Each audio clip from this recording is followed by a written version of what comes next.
Hey, what's going on, Guardians? Nem with Planet Destiny here, and it is February 1st, 2022, with it bringing the first reset of the month of February, and unfortunately still no development on the conclusion of the season of The Lost Story.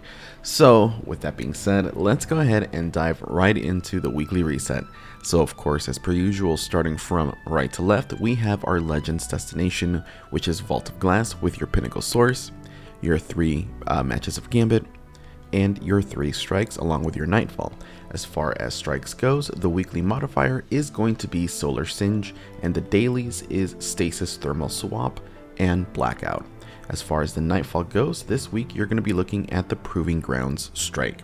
So there you have it for that one. Complete the Nightfall with a score of 100,000 for your Pinnacle, and the same goes for the Grandmaster, if you're into that.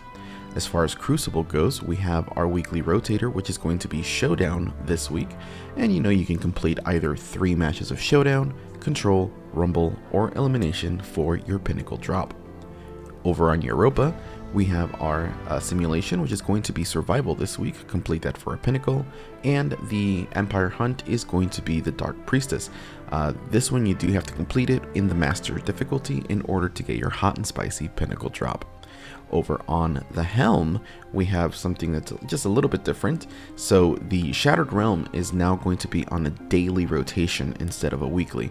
So if you are still missing triumphs from certain locations in the Shattered Realm, this is kind of your catch-up mechanic in order to complete those. So this will now be changing on a daily basis. Today it's going to be the Forest of Echoes.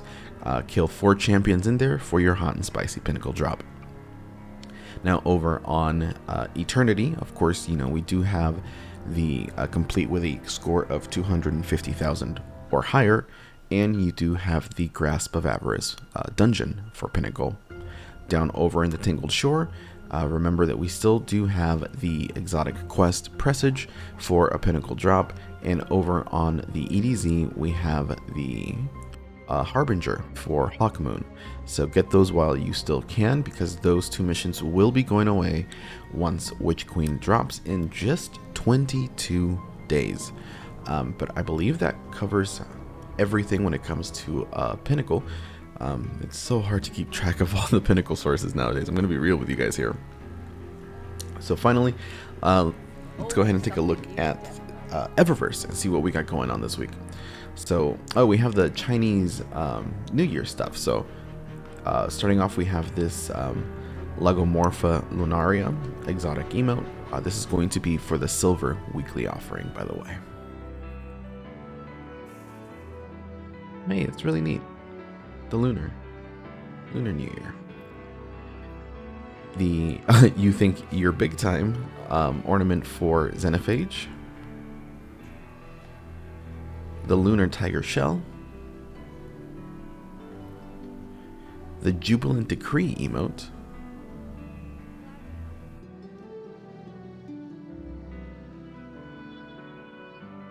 does it have a stop animation? Not really. And don't forget to claim your 30th anniversary gift, and hiding behind this we have a Skewed Orbit Shell. As far as Brightest Ghost, we have an Origami Crane emote, which actually came out Season of Dawn. So this is a returning emote.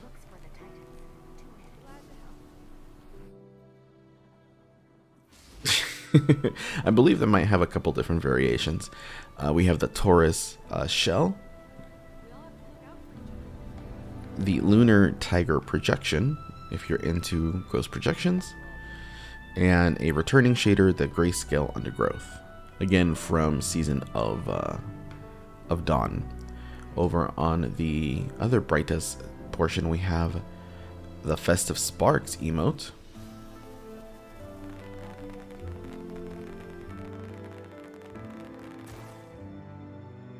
Very cute. The Rosend Drone for Mantle of Battle Harmony, which is a gorgeous ornament for the Mantle of Battle Harmony. I actually really prefer how this looks over the original. And Lampion Shell, the Taurus Firecracker, Looking for anything in particular? You can see the contrails there. It's the red contrails. The Taurus Rocketeer. And the Spark from Bone. Ornament for, this is Trinity Ghoul. Yes, Trinity Ghoul. I think last time in a previous video I said Leviathan's Breath, but no, this is for Trinity Ghoul. And finally, the Lantern Projection for your Ghost. As far as shaders, we have the Midnight Talons, which is a vanilla shader. Molten Bronze. Petioloria Growth. Buffer Overflow. This one's actually really pretty. It's a really neat shader. The Reflections effect. The Dominus Gall. And finally, the Loot Chest. Now let's go ahead and take a look at what our friendly Gunsmith brought to us this week for weapon rolls. Alright, so we have a False Promises with Feeding Frenzy and Swash. Not terrible, but probably a hard pass for me, honestly. Feeding Frenzy and Swash, just to me, they don't really like go together on this auto rifle.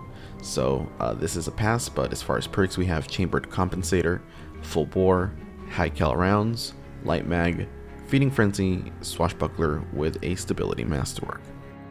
Moving on, we have the 7th Seraph Carbine with Chambered Compensator, Fluted Barrel, Alloy Magazine, Appended Mag, Threat Detector, and Elemental Capacitor. Again, kind of a pass for me. It does have a range masterwork, but it's not super great for PvE nor PvP, so I mean, auto rifles aren't really in a great spot anyways, so I would say save your Shards and Glimmer. The Ikelos Sniper Rifle with Chambered Compensator, Polygonal Rifling, Accurized Rounds, Extended Mag, 4th times the Charm, and Boxed Breathing. This was actually, you know, if this was still a sniper rifle DPS meta, this would have been pretty great, honestly.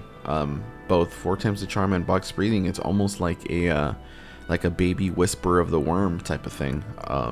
So yeah, honestly, I would say pick this up for PvE.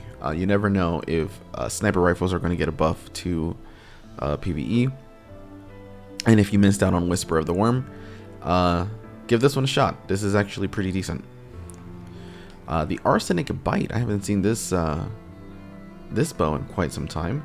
So we have Agile Bowstring, Polymer String, Compact Arrow Shaft, Natural Fletching, Rampage, and Explosive Head with a Draw Time Masterwork. Honestly, not bad. I might actually pick this up. This is an arc. Do I have space? Yes. I'm going to keep that. I will pick up this bow. This actually seems really good. So I'm going to go ahead and pick that up. The Temptation's Hook, the Caster Frame Sword with Enduring Blade, Hound Edge, Jagged Edge, Enduring Guard, Swordmaster's Guard, Energy Transfer, and Whirlwind Blade with an Impact Masterwork. Not great. I would probably pass on this. And finally, the Memory Interdict with Hard Launch, Quick Launch, Mini Frags, Sticky Grenades, Underdog, and Disruption Break. Disruption Break is actually a decent perk in PvE. For a grenade launcher, this might actually be kind of good for certain, enemy types. So Underdog is not super great of a perk. I'm not a fan, but Disruption Break might actually be kind of worth it. So if you are kind of feeling spicy and you want to kind of explore with the bonus kinetic damage that you can deal with Disruption Break, give this a shot. Won't hurt. But that is going to be it for us this week, Guardians. Unfortunately, again, we're still waiting on the conclusion to the Season of the Lost story, which it should be next week because we are getting mighty close to the final weeks, and yeah, I'm sure this is going to be happening real soon. But thank you so much for watching. If you're still watching, Guardians, we'll see you next time, and be safe out there. Yeah, see you around.